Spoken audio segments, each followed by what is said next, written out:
Assalamualaikum warahmatullahi wabarakatuh.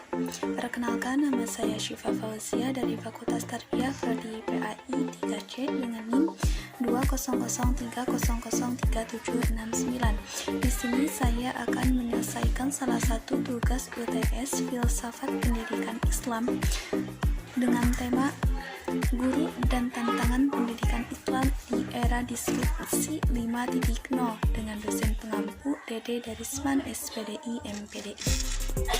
Seiring dengan perkembangan zaman, pendidikan agama Islam juga terus mengalami perkembangan dan perubahan. Pada era pendidikan Islam tradisional, guru menjadi figur sentral dalam kegiatan pembelajaran. Berbeda halnya dengan konteks pendidikan Islam modern. Hal demikian tidak berlaku lagi. Peran guru hari ini telah mengalami pergeseran, yakni sebagai fasilitator bagi peserta didik. Pembelajaran tidak lagi berpusat pada guru, namun lebih berpusat pada peserta didik. Pergeseran dan perubahan pola pendidikan merupakan fenomena yang terjadi saat ini. Hal ini disebabkan dari waktu ke waktu tuntunan dan kebutuhan manusia terus mengalami perubahan. Era revolusi masyarakat 5.0 berdampak pada seluruh aspek kehidupan manusia, tidak terkecuali aspek pendidikan. Era ini ditandai dengan semakin sentralnya peran teknologi dalam kehidupan manusia. Era disrupsi 5.0 diartikan sebagai suatu konsep masyarakat yang berpusat pada manusia dan berbasis teknologi. Konsep ini lahir sebagai pengembangan dari revolusi industri 4.0 yang mulai berpotensi mendegradasi peran manusia. Era disrupsi 5.0 mewujudkan kecerdasan buatan yang memperhatikan sisi kemanusiaan. Di dalamnya, mentransformasi jutaan data yang dikumpulkan melalui internet pada segala bidang kehidupan. Tentu saja diharapkan akan menjadi suatu kearifan baru dalam tatanan bermasyarakat. Dalam masyarakat atau dalam era disrupsi 5.0 juga ditekankan perlunya keseimbangan pencapaian ekonomi dengan penyelesaian problem sosial. Era ini adalah mewujudkan masyarakat yang dapat menikmati kehidupan sepenuhnya. Konsep ini juga merupakan upaya untuk menyelesaikan persoalan manusia dalam menghadapi revolusi industri 4.0. Lalu bagaimana eksistensi pendidikan agama Islam di era disrupsi 5.0 dan bagaimana tantangan seorang guru dan pendidikan Islam di era disrupsi 5.0? Pendidikan agama Islam harus mampu bersaing di tengah perkembangan zaman yang terus berubah. Ada beberapa masalah yang ada dalam pendidikan agama Islam. Pertama, sumber daya manusia kurang memadai. Kedua, banyak guru yang sudah usia lanjut. Ketiga, sarana prasarana tidak lengkap. Keempat, metodologi pengajaran agama Islam berjalan secara konvensional atau tradisional. Selain 4 masalah yang telah diuraikan di atas, ada 3 faktor yang menyebabkan pendidikan agama Islam kerap mendapatkan kritik tajam. Pertama, perkembangan iptek tidak diiringi perkembangan pendidikan agama Islam. Bisa dikatakan lambatnya respon pendidikan agama Islam terhadap iptek. Kedua, adanya pengelompokan ilmu antara ilmu agama dan ilmu umum. Ketiga, adanya perbedaan pandangan antar pemangku kebijakan pendidikan. Untuk menyongsong atau menghadapi tantangan pendidikan agama Islam di era disrupsi 5.0, maka harus ada jalan keluar agar pendidikan agama Islam tetap bisa diterima di tengah perkembangan zaman.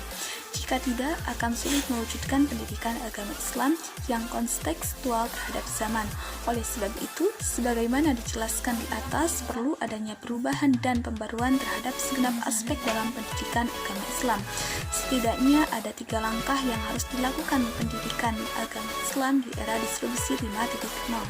Sebagaimana yang diungkapkan oleh Renaud Kasali dalam bukunya yang berjudul Disruption tahun 2018, langkah tersebut diantaranya disruptive mindset, self-driving, dan SFR trait.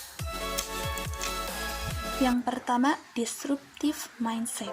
Mindset adalah bagaimana manusia berpikir yang ditentukan oleh setting yang kita buat sebelum berpikir dan bertindak. Pendidikan agama Islam hari ini tengah berada di zaman digital yang serba cepat. mobilitas tinggi, akses informasi menjadi kebutuhan primer bagi setiap orang. Mindset ini perlu dibangun oleh para pelaku pendidikan terutama dalam pendidikan agama Islam, agar tidak terkesan pendidikan agama Islam selalu tertinggal. Selain itu, masyarakat hari ini menuntut kesegeraan dan real time, menuntut adanya inovasi dan kreativitas dalam pembelajaran. Yang kedua, self-driving. Organisasi yang tangkas dan dinamis dalam beradaptasi mengarungi samudra disruption adalah organisasi yang memiliki sumber daya manusia bermental pengemudi yang baik, good drivers, bukan penumpang singers. Sumber daya manusia yang bermental good driver akan mau membuka diri, cepat dan tepat membaca situasi, berintegritas, tangkas dalam bertindak, waspada terhadap segala kemungkinan buruk dan mampu bekerja efektif, inovatif, dan efisien. Kemampuan-kemampuan tersebut yang dibutuhkan dalam pendidikan agama Islam. Yang kedua, accept or create. Ada genealogi pemikiran yang populer di kalangan umat Islam yang sampai saat ini masih dipegang teguh. Genealogi tersebut adalah mempertahankan yang lama, yang baik, dan mengambil yang baru yang lebih baik. Adanya proses memodifikasi dalam pendidikan agama Islam di era disrupsi 5.0 inilah yang diharapkan dapat mempertahankan eksistensinya agar tidak tertinggal dengan perkembangan zaman. Selain ketiga hal yang telah disebutkan di atas, ada beberapa hal yang bisa dilakukan untuk menjaga eksistensi pendidikan agama Islam atau menghadapi tantangan di era disrupsi 5.0 ini, yaitu kecenderungan masa depan global yang akan menghadapi era revolusi disrupsi 5.0. Agar pendidikan agama Islam tetap bisa bertahan di tengah perkembangan zaman, terutama dalam menghadapi era disrupsi 5.0. Yang pertama, harus mampu memanfaatkan sarana teknologi. Kedua, umat Islam harus secara terus-menerus meningkatkan sumber daya manusia yang berkualitas iptek dan imtak secara bersamaan menuju ke arah kekokohan spiritual, moral, dan intelektual. Ketiga, proses modernisasi adalah sesuatu yang meniscayakan bagi perombakan sistem pendidikan Islam, mulai dari paradigma, konsep kerangka kerja, dan evaluasi. Pada dasarnya, semua sivitas akademik sistem pendidikan Islam harus memiliki sense of development ke arah yang lebih baik, sehingga lembaga pendidikan yang ada menjadi laboratorium masa depan yang harmoni. Mungkin cukup sekian yang dapat saya sampaikan. Mohon maaf jika terdapat kesalahan. Assalamualaikum warahmatullahi wabarakatuh.